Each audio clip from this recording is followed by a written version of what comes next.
Dall'alto della china, ove finiva la zona coltivata a vigne, Don Ignazio Boi assisteva alla ripiantagione delle viti distrutte dalla filossera. Come tutti i vecchi, egli rimpiangeva i bei tempi passati e lisciandosi e stringendo entro il pugno la gran barba bianca, mentre con gli occhi azzurrognoli, ancora innocenti, guardava le figure grigie e nere dei contadini curvi a ficcar le viti entro le buche. Dava il suo freddo e puro splendore a tutte le cose. Intorno l'erba e le rocce scintillavano. Poi, a misura che scendeva, Elia sentiva il sole farsi più caldo e più dorato e finalmente vide sullo sfondo marmoreo delle colline verso il mare i mandorli coperti di fiori rosei come a primavera. Ma il sole a un tratto sparve. Dopo un breve crepuscolo cadde la notte gelata ed Elia sentì i piedi umidi. Le sue scarpe s'erano crepate. Era una cosa che doveva succedere anche questa, ma egli non l'accettò con la solita filosofia. Accomodarle non poteva. Il progetto era nato appunto nel 2016, ha avuto questa realizzazione in un ambito ristretto, qual è la nostra provincia. Zia Lenarda lo trovò che leggeva un libro giallo, giù nella sala da pranzo che s'apriva sul cortile. Adesso sono abituata a vivere sola e non posso sopportare la compagnia di nessuno. Io sentivo che la vita è così, un po' rossa, un po' azzurra. E prima di venir presi, Pere e i suoi valenti compagni pare abbiano avuto il tempo di nascondere il tesoro.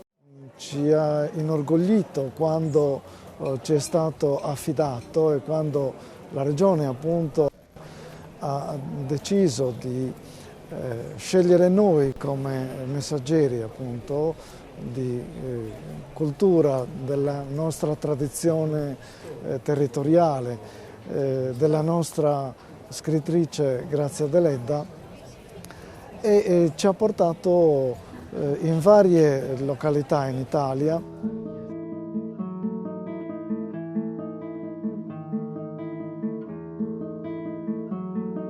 Siamo partiti da Alessandria, siamo andati giù fino a Genova, a Rapallo, Firenze, Pesaro, Chieti, Foggia, Ascoli Satriano, Roma e Napoli. Ecco, in tutte queste città abbiamo avuto degli ottimi riscontri, soprattutto nelle varie scolaresche. Dove abbiamo trovato una risposta molto interessante e molto partecipata da parte dei ragazzi. Presenterà il progetto di stasera. Come sapete noi abbiamo iniziato 3 mesi fa circa un ciclo, un trittico su Grazia Deledda. Abbiamo trovato anche una buona risposta da parte dei circoli di sardi nel continente, dove praticamente abbiamo portato un po' di Sardegna nei loro cuori, nella loro mente, nel loro animo, e questo chiaramente per noi è stato motivo di soddisfazione, così come abbiamo avuto modo di capire dal riscontro delle loro presenze e delle loro attestazioni, hanno potuto godere, ecco, di della nostra iniziativa. Non è vero, Simone? Ma l'uomo andava taciturno e prudente, e la serma sveltata disse: mi pare che il condannato sia lui.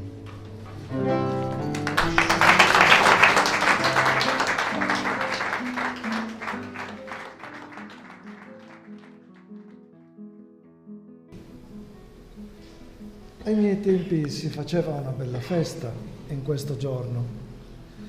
Si invitavano tutti i contadini amici ed essi.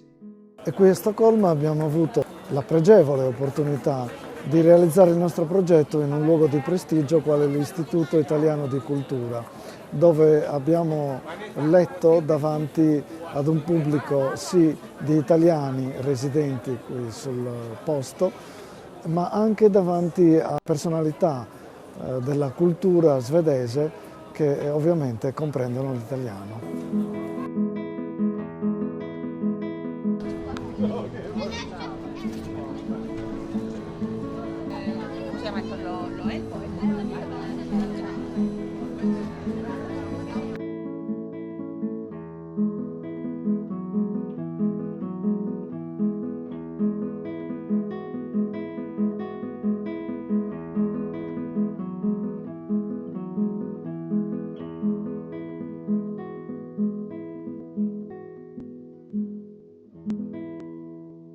Noi siamo soddisfatti di questo progetto perché abbiamo la consapevolezza di aver ottemperato a tutto quello che esso prevedeva. E questa soddisfazione ovviamente ci porta intanto comunque a migliorare il progetto e intanto a riproporlo sotto forme diverse e comunque siamo soddisfatti perché intanto abbiamo reso questo progetto fruibile da parte di molte persone, di molte categorie di persone, tra l'altro anche i sordi, che riteniamo essere un po' i nostri cugini di sventura.